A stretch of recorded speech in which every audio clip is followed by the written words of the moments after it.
जय संविधान, जय भीम, महात्मा गांधी की जय, गोडसे मुर्दाबाद। देखिए, जोखिम भरा काम है, लेकिन करना पड़ेगा क्योंकि इस फील्ड में है, ये हम लोग कर रहे हैं।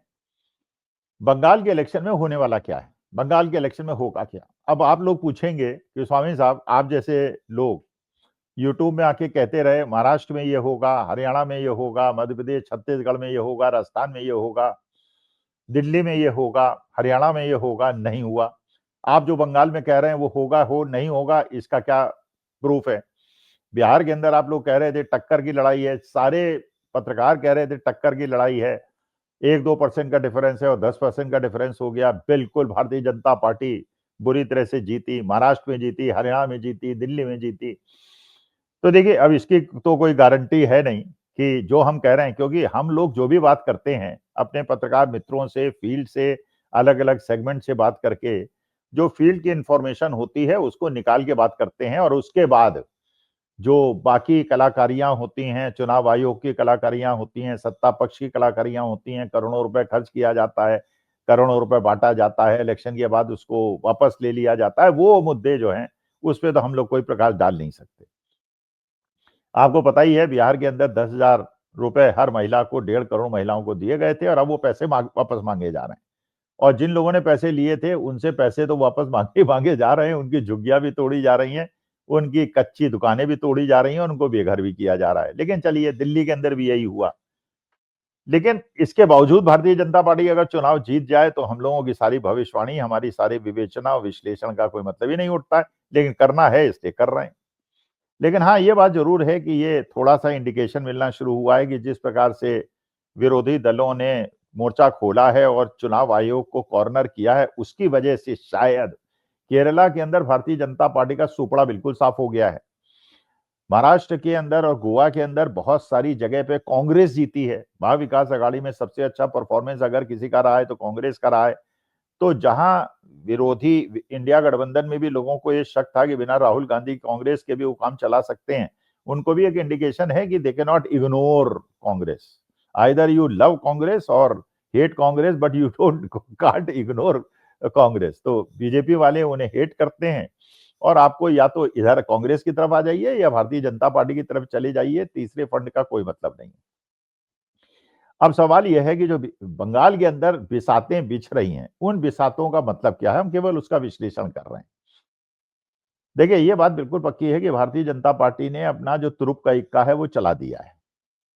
उनका तुरुप का इक्का पार्टी ज्यादा स्ट्रांग होती है और उसके जीतने की ज्यादा संभावना होती है, क्योंकि हिमाचल जैसे प्रदेश में उसके लिए मुश्किल है कि वहां 98% हिंदू पॉपुलेशन है, उत्तराखंड में 95% हिंदू पॉपुलेशन है, और ज्यादा तक सवर्ण पॉपुलेशन है। तो वहां पे मुसलमान हिंदू कार्ड बहुत ज्यादा नहीं चलता। वहां भी चलाने की कोशिश करते हैं, उत्तराखंड में भी चलाया था और हिमाचल में भी चलाया था, लेकिन चलता नहीं है। लेकिन बंगाल जैसी जगह पे जहां पे 25 से 30% पॉपुलेशन मुस्लिम पॉपुलेशन है, और बिहार के अंदर जहां पॉपुलेशन 17% मुस्लिम पॉपुलेशन है, या उत्तर प्रदेश जहां 17% पॉपुलेशन मुस्लिम पॉपुलेशन है, वहां भारतीय जनता पार्टी को फायदा हो जाता है। और उन कॉन्स्टिट्यूएंसीज में और ज्यादा फायदा हो जाता है जहां पे मुसलमान 50% से ज्यादा हैं या 50% के आसपास हैं, क्योंकि वहां वो अ, अपने ओवैसी साहब जैसे लोगों को खड़ा करके, अपने लोगों को वोट कटवा के, मुसलमानों में सेंध लगवा के, 10-10, 5-5 हजार वोट कटवा के, हिंदू कंसोलिडेशन करके, हिंदू मुसलमान करके इलेक्शन जीतने का प्रयास करते हैं, और काफी जगह पे जीतने में सफल भी होते हैं। तो भारतीय जनता पार्टी ने तो वेस्ट बंगाल के अंदर अपनी चाल चल दी है। ओवैसी साहब तो हैं ही सक्रिय, बिहार के अंदर सक्रिय रहे, 5 सीटें जीतने में संभव सफल रहे, जबकि कांग्रेस केवल 6 सीटें जीत पाई। तो ओवैसी साहब, इसका माने या तो ओवैसी साहब को सपोर्ट है, या ओवैसी साहब को इतना पैसा दे दिया गया था भारतीय जनता पार्टी के द्वारा, करोड़ों अरबों रुपए दे दिया गया था कि बांट बूट के उन्होंने गरीब लोगों के वोट खरीद लिए, और जहां पे मुसलमानों के वोट ज्यादा थे वहां पे पैसे का वितरण ओवैसी साहब के वोट डालने के लिए हुआ। हिंदुओं के वोट से भी ओवैसी साहब को वोट डलवाया गया और ओवैसी साहब को जिताया गया, और उनके जीतने की वजह से महाविकास आघाड़ी जो महागठबंधन है उसको हार का सामना करना पड़ा। लेकिन यही चीज बंगाल के अंदर बीजेपी फिर करने का प्रयास कर रही है। बीजेपी के अंदर मुस्लिम पॉपुलेशन बहुत ज्यादा है, बहुत सारे डिस्ट्रिक्ट ऐसे हैं जहां की मुस्लिम बहुत ज्यादा हैं, मुर्शिदाबाद वगैरह हो गया, मालदा वगैरह हो गया। तो उन्होंने, भारतीय जनता पार्टी ने अपनी पुरानी चाल चल दी। उन्होंने हुमायूं कबीर नामक व्यक्ति जो पहले 2019 में 2019 में बीजेपी के टिकट पे इलेक्शन लड़े थे और हारे थे। उसके बाद वो टीएमसी उन्होंने ज्वाइन कर ली थी और वहां से वो विधायक बन गए थे।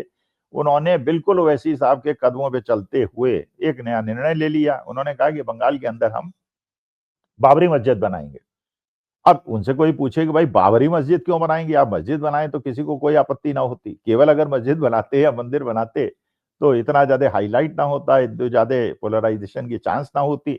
लेकिन बाबरी के नाम से मस्जिद बनाना, अयोध्या में जहां बाबरी मस्जिद थी वो तो विभाजित ढांचा था, उसका एक अलग मुद्दा है। लेकिन मुर्शिदाबाद के अंदर बाबरी मस्जिद बनाने का क्या मतलब है? तो मतलब बिल्कुल साफ है कि वहां पे उन्हें हिंदू मुस्लिम पोलराइजेशन कराना है और हिंदुओं को संगठित करना है मुसलमानों के खिलाफ, जिससे कि वो जीत सकें। और मोदी जी वहां पे गए तो उन्होंने वही अपना घुसपैठिया वाले राग छेड़ा, जबकि घुसपैठिया 20 साल से तो वहां पे 11 साल से सत्ता में केंद्र में भारतीय जनता पार्टी की सरकार है और अमित शाह साहब गृह मंत्री हैं, लेकिन उसके बावजूद अगर घुसपैठिए वहां पे हैं, आसाम के अंदर एसआईआर नहीं हो रही है और बंगाल के अंदर एसआईआर हो रही है, लेकिन चलिए वो तो मुद्दे वो भटकाते रहते हैं और हिंदू मुसलमान ही उनका तुरुप का इक्का है। अब ये बाबरी मस्जिद बनेगी तो इसका प्रभाव क्या होगा? इससे टीएमसी को फायदा होगा या भारतीय जनता पार्टी को? भारतीय जनता पार्टी तो सोच रही है उसको फायदा होगा। लेकिन मुद्दा यह है कि देखिए, एक अर्थशास्त्र का एक सिद्धांत है जिसको कहते हैं law of diminishing returns. Law of diminishing returns ये कहता है कि जब आप कोई चीज को पसंद करते हैं और उसका उपभोग करना शुरू कर देते हैं तो धीरे धीरे जैसे आप भोग बढ़ाते चले जाते हैं तो उसकी अट्रैक्टिवनेस खत्म हो जाती है और फिर आप दूसरी तरफ भागते हैं। जैसे मान लीजिए आपको हलवा बहुत पसंद है, तो आपको 1 प्लेट हलवा मिला, आपने बहुत शौक से खाया, 2 प्लेट खाया, कम शौक से खाया, 3 खाया, उबकाई लेके खाया और चौथी आप खा नहीं पाएंगे।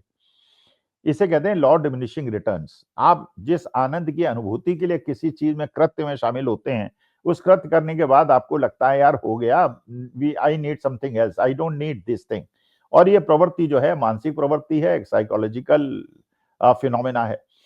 तो लॉ ऑफ डिमिनिशिंग रिटर्न्स के हिसाब से जो भारत के अंदर 2 प्रकार के वर्ग तैयार हो गए, एक जो जो मुस्लिम हेटर्स हैं या हिंदू हेटर्स हैं। मुस्लिम अगर हिंदू हेटर्स हैं या हिंदू मुस्लिम हेटर्स हैं, ऐसे वर्ग भी है। लेकिन एक बहुत बड़ा वर्ग, जो बहुत बड़ा वर्ग है, वो ना मुसलमानों को हेट करता है ना हिंदुओं को हेट करता है, वो कोएग्जिस्टेंस की बात करता है, वो चाहता है कि मिलजुल के सब लोग रहें।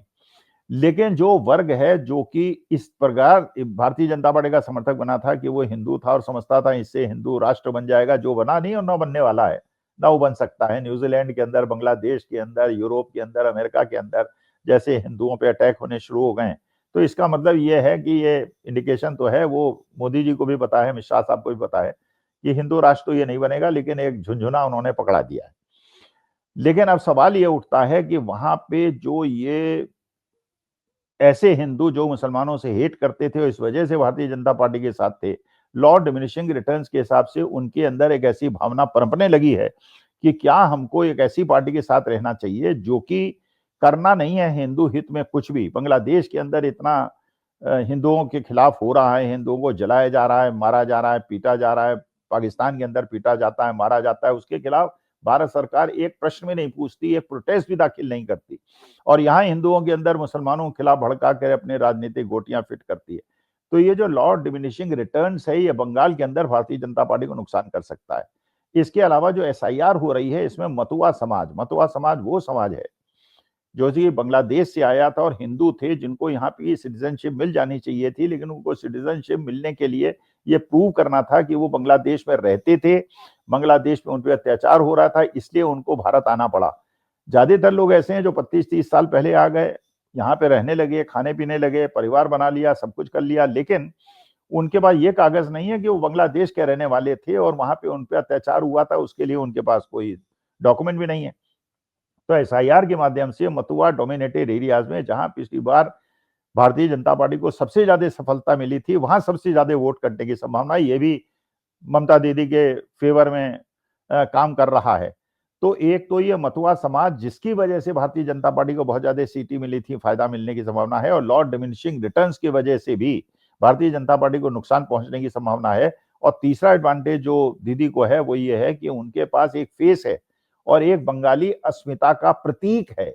जो भारतीय जनता पार्टी जाने अनजाने गलती कर रही है, कभी राम मनोहर राय को कुछ बोल देती है, कभी वो गुरुदेव रविन्द्रनाथ टैगोर को कुछ बोल देती है, तो इससे भारतीय जनता पार्टी, अब ये विवेचना है, इलेक्शन रिजल्ट के बाद पता चलेगा। जो मैं विवेचना कर रहा हूं वो सिद्ध होगी, या चुनाव आयोग सफल होगा, या हमारी विवेचना सफल होगी। आगे आगे और करते रहेंगे, जैसे जैसे समय बीतेगा विवेचना करेंगे। नमस्कार, धन्यवाद और प्रणाम।